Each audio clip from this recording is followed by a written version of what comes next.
Alright guys, here for you I have a commission for, I think it's Waka Waka 5, or I'm not sure if I'm saying that right, but anyhow, here it is.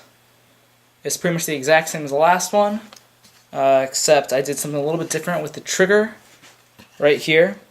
This was just something I was kind of testing out on my own. As you can see, there's a little screw right there, and if you want to take out these two screws on either side that'll hold this trigger in, and you can unscrew this screw up top, right here, up or down, or I mean not, this screw right here that's sitting in the trigger, up or down, and that can adjust your trigger pull, so you can customize your trigger pull. Right now, it's kind of what I like it at, but if you want a shorter trigger, like hair trigger pull, then you can just, go like that. Mine, I think it goes a bit more, but anyhow, I really like that. It just gives a little bit more customizability depending on how you like to play. And right now I'm going to be using this brass barrel just because my CPVC that I recently got is way too tight for my darts. And I've recently been selling a lot of darts to some friends locally who don't mod or anything. They don't know, they just take my darts. And so I really only have the crappy darts that anyone wants left. So hopefully this fires well. Anyhow, here we go.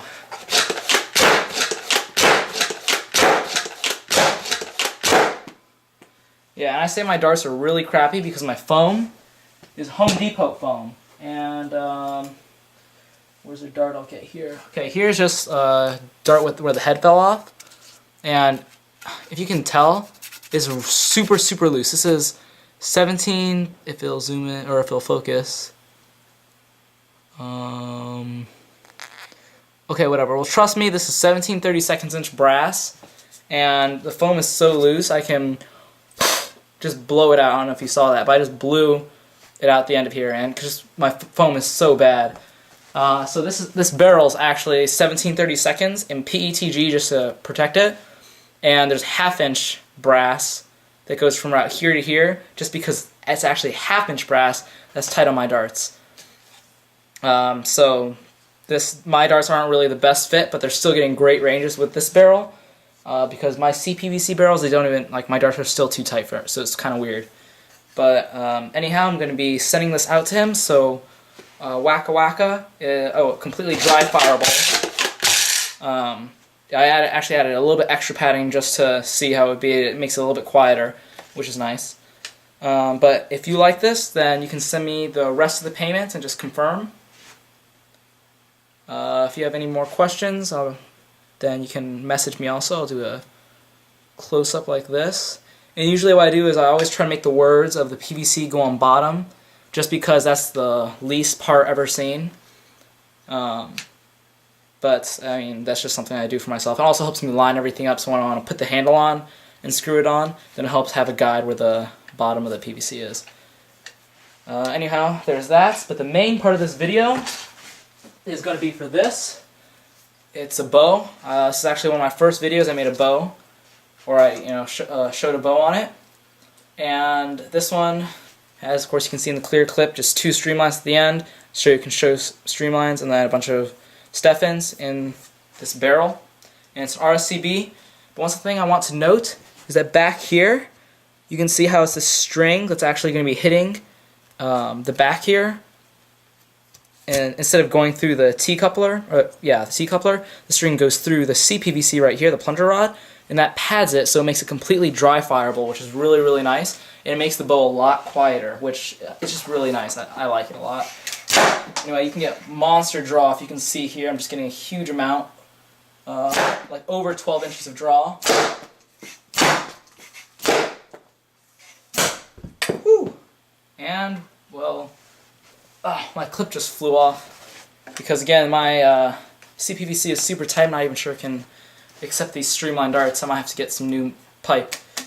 But anyhow, there was that. It fires Stephens well enough. Just need a better barrel for it. But that is just a monster.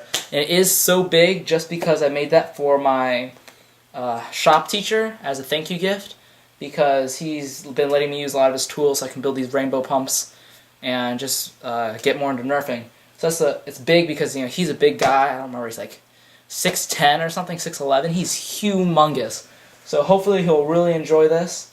And yeah, I suggest everyone, the first homemade you should make should be a hamp, because hamps are incredibly easy.